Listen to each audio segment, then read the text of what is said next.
which is not on Lebanon, is you've seen that the chairman of the House Foreign Affairs Committee has postponed the hearing or the meeting that they were going to have on a contempt citation for the secretary from today, while the secretary is in Egypt or was in Egypt and is now in Paris, until Tuesday, when I presume, but please let us know, that he's aware that the secretary will be in New York on Tuesday, and that the time of the hearing, which is scheduled for 10 a.m. on Tuesday, is literally like 20 minutes before President Biden is supposed to speak at the General Assembly.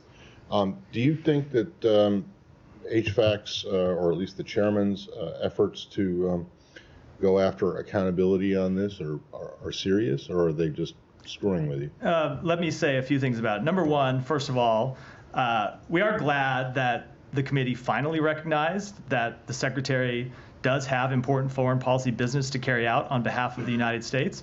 We told them weeks ago that he would be in the Middle East this week on the date when they said that they wanted to have a hearing today. We told them that he would not be in the United States, that he would be traveling overseas to try to reach a ceasefire to the conflict in Gaza.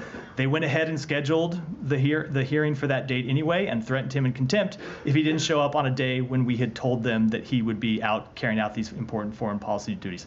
Glad that they moved the hearing from today until Tuesday in recognition that he's not here. But once again, they have unilaterally selected a date when we have told them in advance that he will be not in Washington, D.C., because he will be elsewhere in carrying out important meetings to advance the foreign policy interests of the United States. To give you an example of what some of those meetings he will be having next week are. Number one, he will be participating in a United Nations Security Council debate on the war in Ukraine. We expect President Zelensky to be at that meeting.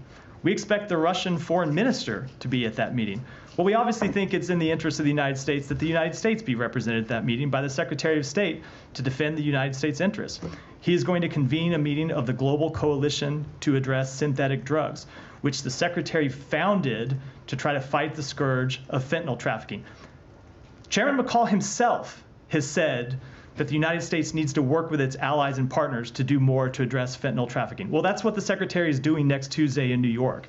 This is a meeting that has been long scheduled with foreign ministers and other foreign leaders that we are intent on carrying out because of the important foreign policy, because of the important outcomes that we expect to have from that meeting.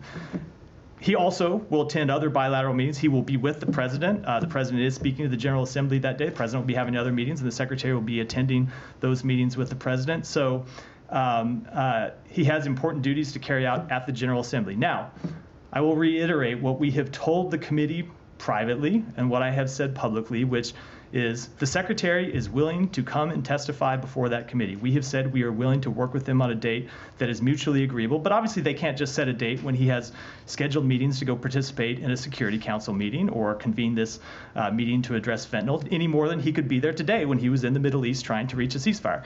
That is not the type of accommodation that the Supreme Court has said the Congress must carry out under the Constitution. So if they are intent on having a hearing next Tuesday, we will again make another witness available. And if they don't want to have it Tuesday, if they can have it another day, we'll make the secretary available. But we expect the committee to work with us through the constitutionally mandated accommodation process. Well, at the moment, do you think that they're actually serious about wanting to conduct oversight? Look, or do you think that there's some kind of a political agenda at play here? So it very much does not appear that they're acting in good faith. When we tell them weeks in advance that on Thursday, September 19th, the secretary is going to be in the Middle East. You can't be in the Middle East and appear before a congressional hearing in Washington, D.C. at the same time. And they set a hearing for that date anyway.